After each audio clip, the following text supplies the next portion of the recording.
What's going on, everyone? This guy's Bear here with a Minecraft tutorial on a raid farm. Now this is a very simple raid farm. It probably will only take you about 45 minutes to make in survival. You don't need anything specific. You don't need any kind of redstone. It's very easy. I'll give you guys a quick little overview of what it looks like before we jump in. Alright everyone, so this is what the raid farm looks like, and I'm going to give you a very simple tutorial today on how to build it yourself so that you can start collecting totems of undying, emeralds, and axes. Alright, so without further ado, let's jump right in.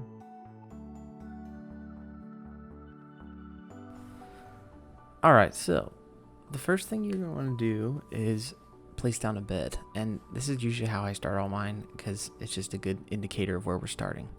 Then you want to dig out a square right around the bed, and this is where we're going to start building our trap pit. So it needs to be at least 2 blocks away from your center 9 blocks, like so.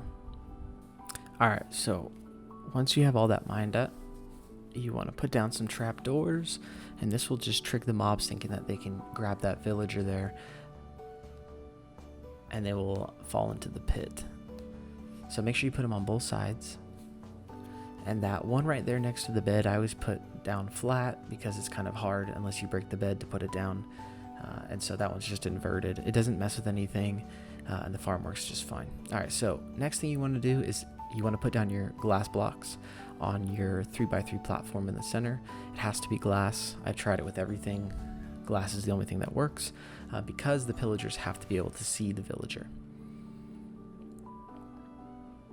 Alright, so I'm going to show you guys how to put a villager in there. Obviously, you can't spawn in a villager in survival, so I would use a boat, bring a boat over, and you kind of just want to park it right there in between these 2 glass columns, hop on out, and then place down a wall of some kind. I used cobblestone, and once he goes inside, sometimes you have to nudge him, just fill in those blocks, and it's simple as that.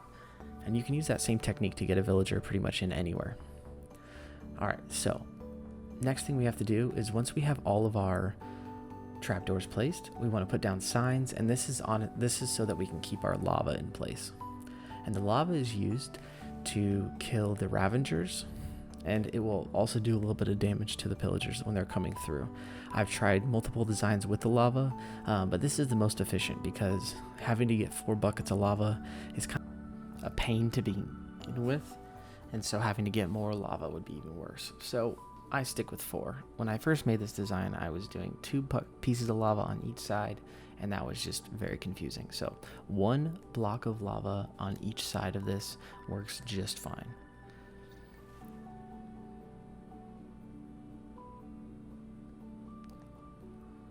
Now I recommend opening up all the trapdoors before you start, or else you have to go through the pain of opening them all up again.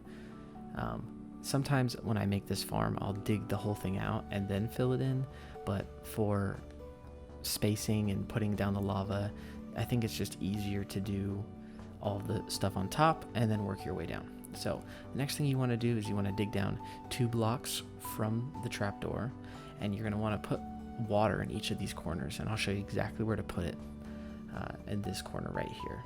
You'll see that block right there.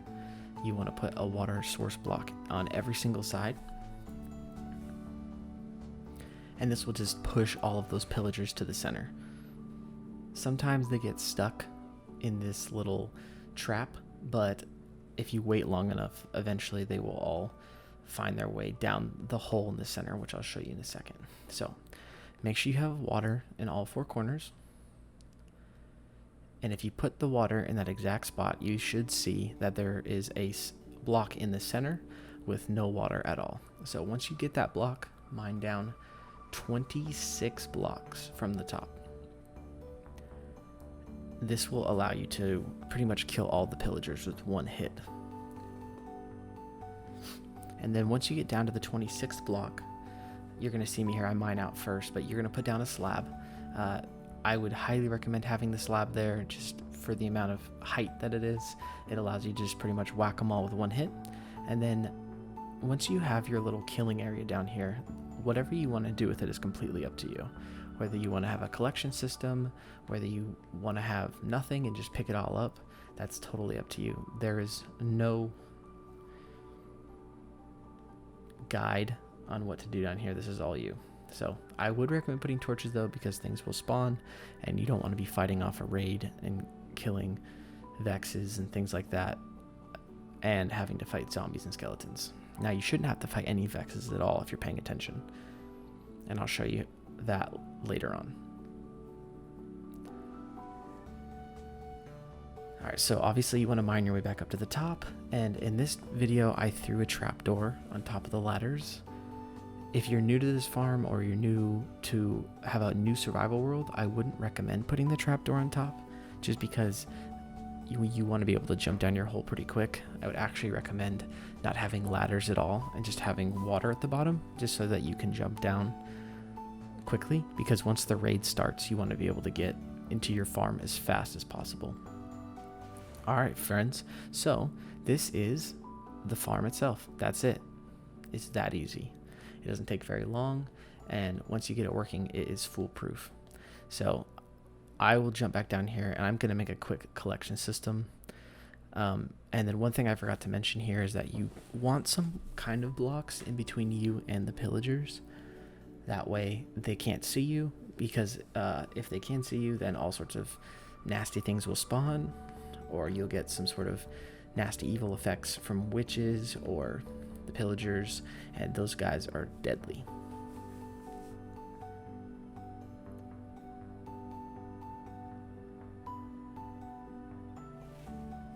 Alright, so I just made a pretty simple system here with the trapdoor, and later on in the video I actually go and replace that with a slab, just so that I can 100% make sure that nothing's going to whack me.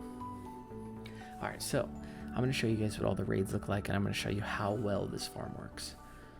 So you can see, obviously the pillagers can't see me, I'm up too high, so they do see the villager and they run straight for him, and they're all going to fall right down the hole, and I'm going to show you how easy it is just to whack them all with one hit. The only issues I've ever had with this farm is sometimes the pillagers can get stuck if you build the farm in a place where there are hills or caves, but you can see there I hit them all and they all died with one hit. Super simple. And here's the second wave. They all just fall down the hole like nothing. See that one there got a little bit of lava damage, so he probably won't make it. The other thing is that if you come up to the surface in between waves, you can collect some saddles. Sometimes they fall down, but generally they don't make it all the way down.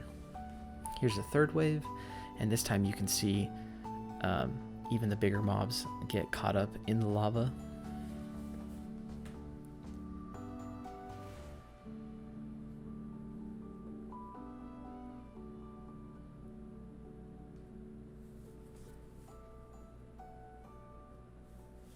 And it's just that simple.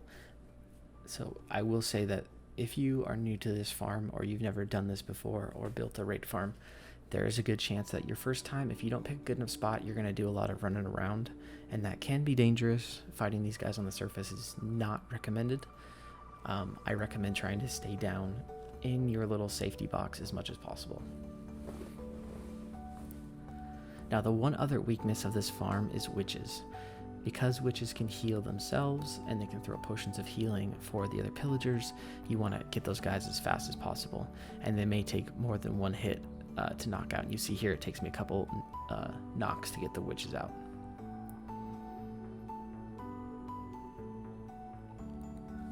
But there's lots of good loot in store, especially if you have looting on your sword. You'll be just fine. You can see here's a big wave, and all of them have no issues finding the villager, and they all just fall straight down the hole.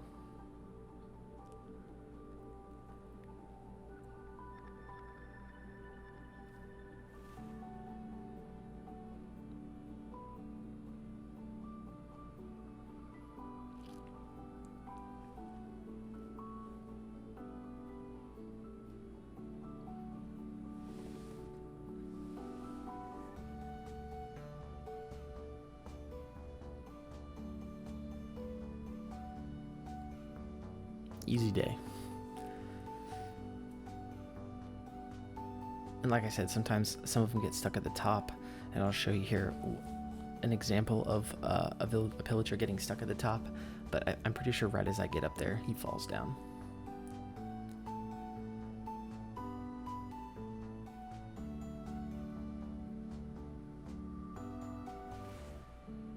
And the one other thing I will say is that if you are in a raid and you notice that your pillagers aren't falling down, I will just recommend sleeping, having a bed down in your little safety area, because they sometimes won't see the villager if the villager's sleeping. Now, I guarantee that your villager will never die, but sometimes it's beneficial if you set up a little trading and you can replace one of those blocks of glass with a workstation. And sometimes I usually do a Fletcher, and I'll just trade him sticks so I can get some emeralds. But you see, here's the final wave, and I waited down here for this one, and you can see as long as you whack them as soon as they fall, you don't have any issues. And I put that slab there just so that they couldn't see me. And you see, this is what your chest would look like if you did it with looting, after a few raids, obviously. Lots of totems, lots of emeralds, lots of gunpowder. The banners get kind of annoying after a while, so I would recommend getting rid of those. But other than that, thank you guys for watching. I hope you got something out of this. Please hit that like button. It definitely helps me out, and it helps the channel out.